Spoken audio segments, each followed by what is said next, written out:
Alhamdulillah hamdan katsiran tayyiban mubarakan fihi kama yuhibbu rabbuna wa yarda. Asyhadu an la ilaha illallah wa asyhadu anna Muhammadan abduhu wa rasuluh. Allahumma shalli wa sallim ala hadzal nabiyyil karim wa rasulil azim sayyidina wa maulana Muhammadin wa ala alihi wa ashabihi ajma'in. Amma ba'du ayyuhal hadirun ittaqullaha haqqa tuqatih wa la tamutunna illa wa antum muslimun. Faqala ta'ala wabtaghi fima ataka Allahu darul akhirah wa la tansa nasibaka minad dunya. Shadaqallahul azim. Hadirin jamaah salat Jumat yang senantiasa mendapat kucuran rahmat. Bersyukur kepada Allah Subhanahu wa taala atas segala nikmat dan karunia-Nya. Namun syukur bukan hanya sekedar ucapan yang keluar dari ujung lidah dan bibir. Tapi manakala jika nikmat-nikmat itu bisa kita rasakan sampai detik ini, semestinya kita diiringi dengan meningkatkan takwa kita kepada Allah Subhanahu wa taala. Hadirin jamaah salat Jumat yang berbahagia. Bila kita ketik di HP kita tulis, kita cari orang terkaya di dunia, maka akan muncul nama Bernard Arnault. Dia adalah warga negara Prancis, umur kurang lebih 75 tahun. Dia adalah seorang bos brand fashion, tokoh bisnis, investor, dan yang lebih dominan, ia adalah pendiri sekaligus pemilik dari grup LVMH. LVMH adalah sebuah perusahaan konglomerat yang menaungi lebih dari 75 barang-barang mewah terbesar dan yang pernah ada di dunia. Total kekayaan yang dia miliki mencapai 238 miliar dolar Amerika atau setara dengan 3.450 triliun rupiah. Yang kedua, bila kita cari orang terkaya di Indonesia, ada nama Robert Budiharto. Dia adalah keturunan Tionghoa, putra kedua dari pendiri perusahaan Jarum. Jarum adalah perusahaan rokok yang memproduksi jarum super, jarum coklat, 76, ML, DLA, dan lain sebagainya. Total kekayaan yang dia miliki mencapai 360 triliun rupiah atau 10% dari kekayaan Bernard Arnault. Hari ini khutbah Jumat kali ini tidak mempersoalkan siapa, di mana, dan bagaimana orang bisa menjadi kaya. Tapi jika seandainya kekayaan orang terkaya di dunia dikonversikan atau dipakai untuk pembebasan sebuah lahan tanah, maka dari nilai 3.450 triliun akan mendapatkan lahan tanah seluas seluruh wilayah DKI Jakarta dan wilayah Bekasi, atau hanya 0,0003% dari wilayah daratan yang ada di atas permukaan bumi. Artinya bahwa orang terkaya di dunia kerja bertahun-tahun hanya menghasilkan 0,003% dari wilayah daratan di bumi. Itu pun kekayaannya hanya dimiliki sepanjang usia hidupnya. Ketika meninggal dunia, maka kekayaannya akan berpindah kepada ahli waris atau bahkan yang ditunjuk olehnya.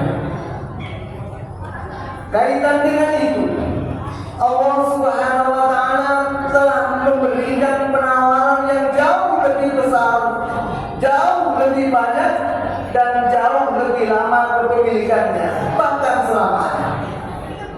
Melalui lisannya Nabi kita Muhammad SAW dalam satu hadisnya yang berbunyi, Raka'atul fajri khairum minad dunya wa ma fiha. Bahwa 2 rakaat salat sunnah fajar, atau yang lebih dikenal dengan 2 rakaat salat sunnah sebelum subuh, nilainya sama dengan dunia dan seisinya. Bukan hanya sekedar daratan, bukan hanya sekedar lahan tanah, tapi dunia dan seisinya mencakup seluruhnya. Ada tambang emasnya, tambang minyak bumi, kekayaan lautnya, keindahan flora dan faunanya, termasuk kecantikan wanita-wanita yang hidup di dalamnya. Misalnya ada Miss Universe dari berbagai negara di seluruh penjuru dunia. Ada juga wanita-wanita pemenang dari ajang kontes putri Indonesia dari berbagai provinsi di setiap tahunnya. Ada artis-artis bertalenta yang menghias layar kaca di setiap zamannya. Belum lagi wanita-wanita dengan julukan kembang desa, kembang kampus, bahkan janda kembang yang menjadi cara lelaki hidup belaka. Semuanya ikut di dalam dunia dan seisinya yang nilainya lebih besar sholat sunnah 2 rakaat sebelum subuh. Itu baru sholat sunnahnya, belum sholat wajib subuhnya. Di dalam hadis lain dikatakan, walau ya'lamuna ma fihima la'atauhuma walau hadwa. Jika seandainya pahala sholat subuh berjamaah diperlihatkan, maka niscaya orang-orang akan datang walau dalam keadaan merangkak. Hari ini kita bisa datang ke masjid tidak dalam keadaan merangkak. Kita bisa berjalan kaki, kita pun bisa berlari atau naik kendaraan pribadi.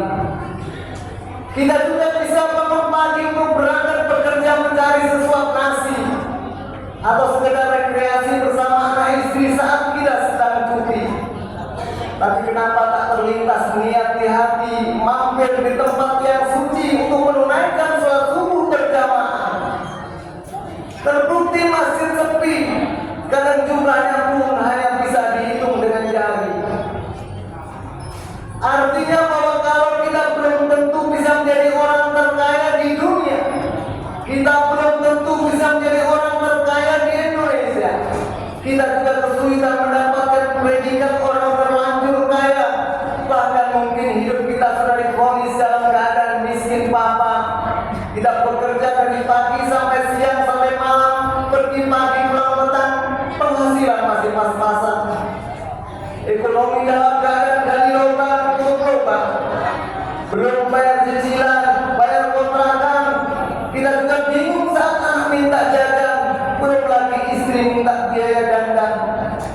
Semestinya kita mempunyai suatu terobosan sebagai pengganti atas sulitnya kita mencari sumber kehidupan dengan menunaikan sholat subuh berjamaah diawali sholat sunnah sebagai tambahan. Mungkin itu berawal dari keterpaksaan, Tapi kalau dilakukan terus-terusan, insya Allah akan menjadi kebiasaan. Allah bisa karena biasa. Jangan sempat nyawa ini melayang, keburu ajal tiba. Allah berfirman, "Wabtaghi fima ataqallahu darul akhirah." Allah perintahkan kepada kita untuk mencari bekal akhirat. Artinya bekal akhirat adalah bekal pokok yang harus dicari, bekal utama yang harus dipenuhi. Wala tansa nasibaka minad dunya. Tetapi Allah hanya sekedar mengingatkan untuk tidak melupakan kehidupan dunia. Hari ini di antara kita ada yang usianya 20 tahun, 30 tahun, 40, 50, 60 atau lebih. Kira-kira sudah berapa kali sholat subuh berjamaah yang pernah kita lakukan? Apakah hanya sekali-sekali atau belum pernah sama sekali?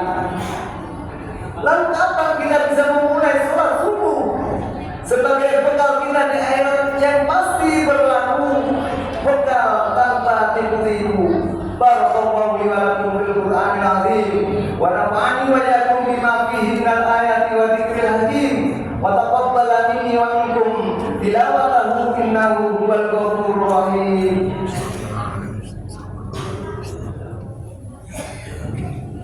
Allahumma shalli ala sayyidina Muhammad wa ala sayyidina Muhammad.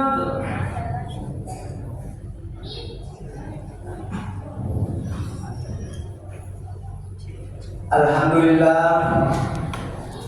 asyhadu an la ilaha illallah wa asyhadu anna Muhammadar Rasulullah. Allahumma shalli ala sayyidina Muhammad wa ala ali sayyidina Muhammad.